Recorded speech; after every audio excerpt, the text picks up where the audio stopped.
అందరికీ నమస్కారం. మా జ్ఞాన కుటీర్కు స్వాగతం. ముందుగా మా ఛానల్ని సబ్స్క్రైబ్ చేసి మాకు మీ సపోర్ట్ని అందిస్తున్నందుకు మా ధన్యవాదాలు.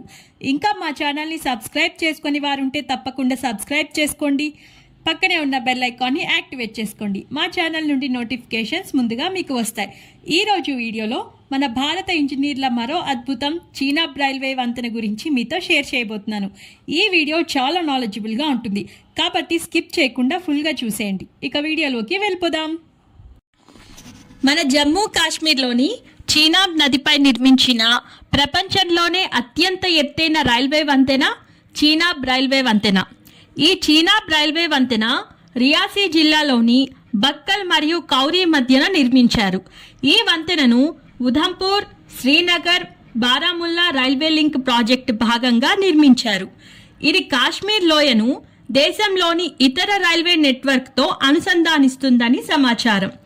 ఈ ప్రాజెక్ట్ 35,000 కోట్ల రూపాయల వ్యయంతో నిర్మించారట. చీనాబ్ నదిపై 359 మీటర్ల ఎత్తులో ఈ వంతెనను నిర్మించారు. ప్యారిస్లోని 330 మీటర్ల ఎత్తులో ఈఫిల్ టవర్ కంటే ఎత్తుగా ఉన్న చీనాబ్ వంతెనను నిర్మించారు. దీంతో ప్రపంచంలోనే అత్యంత ఎత్తైన రైల్వే ఆర్చ్ వంతెనగా గుర్తింపు పొందింది. 1315 మీటర్ల పొడవు గల ఈ వంతెన 27,000 టన్నుల ఉక్కుతో నిర్మించబడింది. గంటకు 260 కిలోమీటర్ల వేగంతో వీచే గాలులను, 8 తీవ్రత గల భూకంపాలను తట్టుకునేలా రూపొందించారు.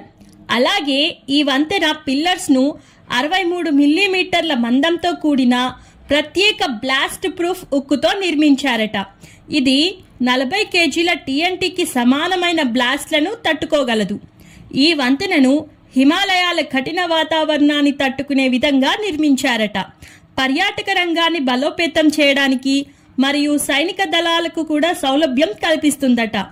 ఈ వంతెనపై ప్రయాణం వల్ల ప్రయాణికులకు చీనాబ్ నది లోయ, హిమాలయ శిఖరాలను, సుందరమైన ప్రకృతి, లోయలు, అద్భుతమైన దృశ్యాలు కనిపిస్తాయట.